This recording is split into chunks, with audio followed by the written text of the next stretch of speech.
Welcome, you have reached review time with Imperial, and today's review will be Yellowjackets Season 2, Episode 4. Subscribe to the channel, like the video. Let's get into it. And this episode is called Old Words. Old Wounds, my bad. Old Wounds. Yeah, you've been hearing me say with doing the reviews of Yellowjackets that pretty much, Yellowjackets is dark. I think the storyline would be better if it went off of the present day when they were adults and go from there.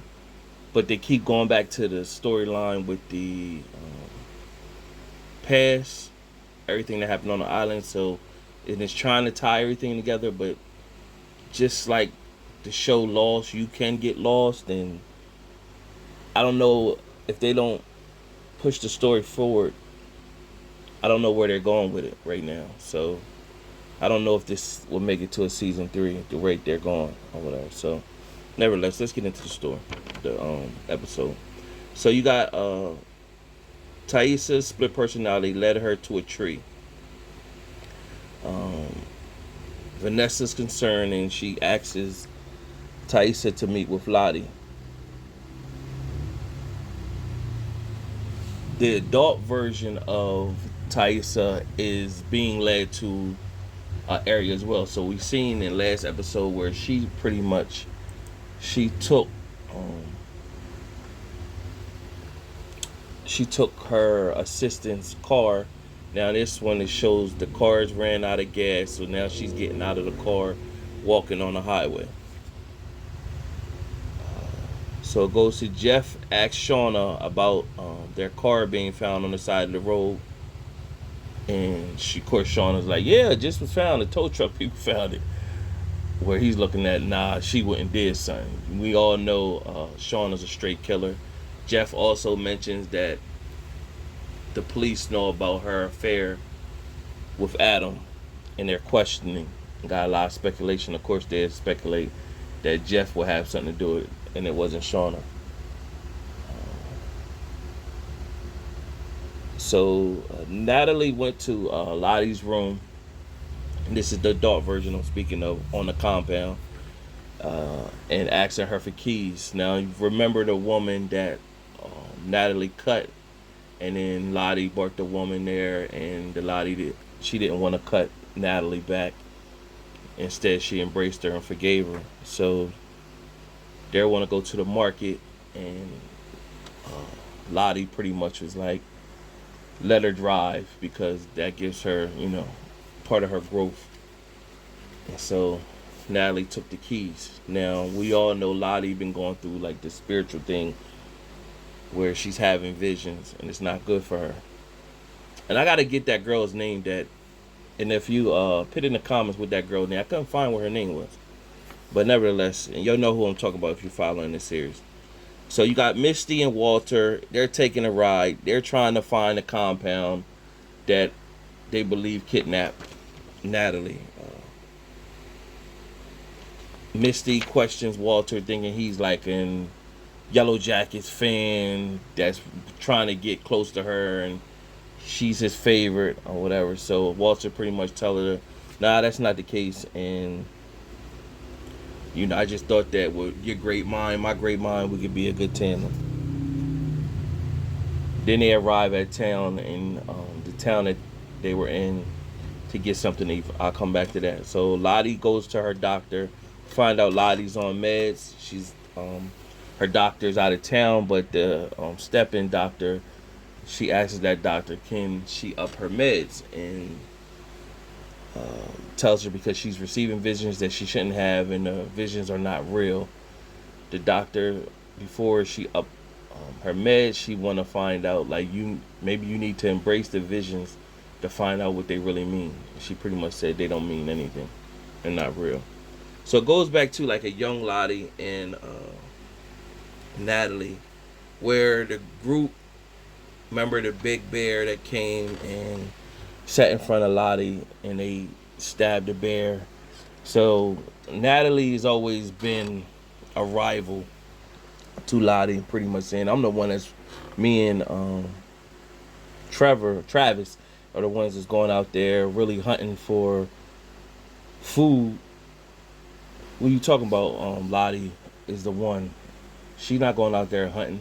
So we also seen last episode that it was a moment where the birds just fell on top of the house. They believe Lottie summons those birds to come and die like that, and they said, well, those birds was um, could have been had a disease or whatever. They said, well, why didn't we get sick after we ate it? So there became a competition of Lottie and Natalie, see who goes out in the wilderness and find uh, some food to hunt, and if they kill something, bring it back. And so when they went to give them weapons, they said, well, Lottie don't need weapons.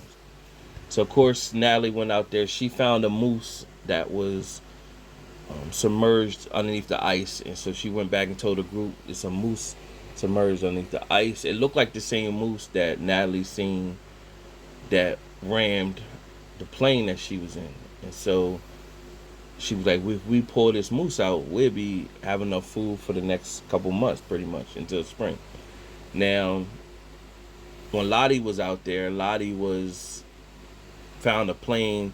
She started hallucinating, then she fell from the hallucination and she was knocked out. So what ended up happening, the gang came out to help Natalie try to pull the moose out. The moose ended up, the string broke, rope broke, the moose ended up floating back down, and when it floated down, Natalie jumped in the water trying to grab it. Couldn't grab it, of course, but the water's cold, so they end up having to put Natalie into like warm bath water back at the cabin. Meanwhile, they found Lottie. She was knocked unconscious, and they brought her back to put her into the warm water as well. So then Shauna was out. The adult version of Shauna was out, and this is how it goes. It goes back and forth from present to past. So Shauna goes out to shopping, and she sees Alana's mom, and Alana's is Callie's friend, and Callie, of course, is Shauna and Jeff's daughter. And she finds out that Callie hasn't been going over Alana's house. So now Shauna does her investigation, goes and see where Callie is, picks her up, drives her out in the middle of nowhere with no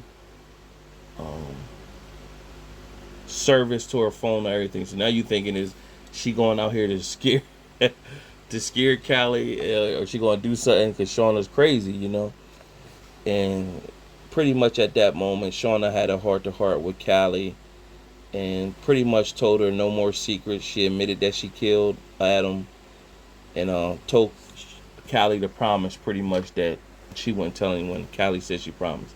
Now, keep in mind, Callie is messing with the detective. That's what she, of course, has been drinking with. Now it goes back to Misty and Walter. They're in the town. They're having breakfast, and of course, Misty is looking how weird Walter is. He's weird like her.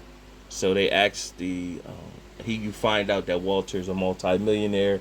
He was in a freak accident, got a metal plate in his head, got like $6 million, and so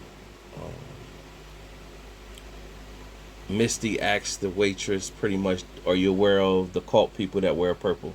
She's like, oh yeah, they be at basically the food market. They come at the food market and sell their honey, sunshine honey. And of course, that's where Walter and Misty's headed.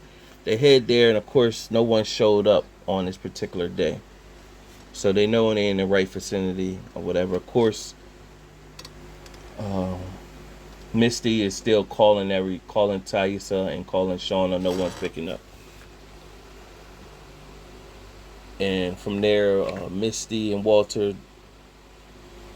finds out where the compound is, but it's a long way. So Walter was pretty much like, "Hey, let's get an Airbnb," and she was like, "Well, we're gonna get separate rooms." And then during the night, it shows how weird both of them is and how much alike they are.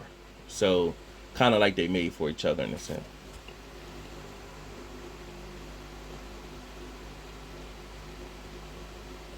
So that catch her, yeah, pretty much caught everything on that one. Then you have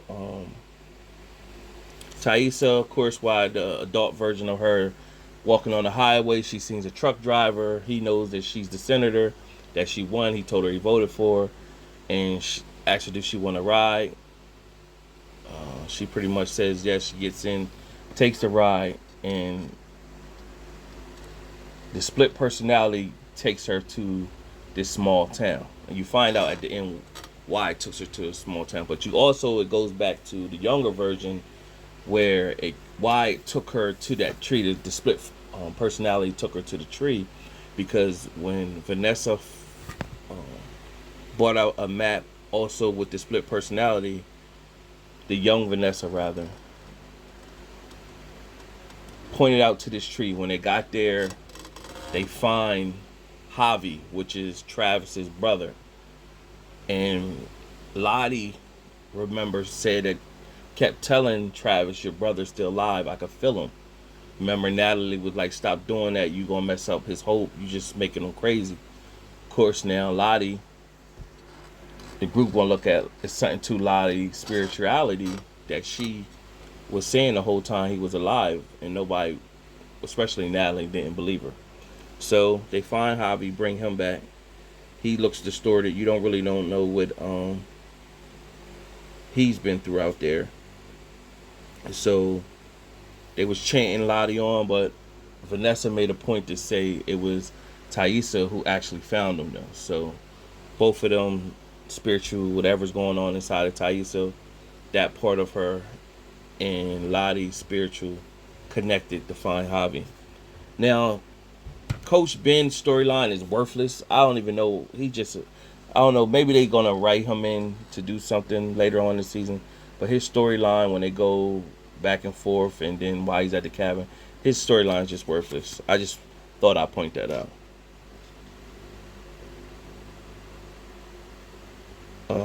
And then at the end of the episode, you find out where Taissa's split personality leader to this small town.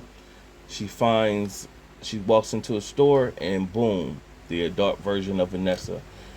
And Vanessa looks shocked, like, how did she find me? No one knows I'm here. And that's how the episode ends. So, a lot of twists and turns. If I missed anything, leave a comment, let me know, tell me what you think. Subscribe to the channel, like the video. Till next time.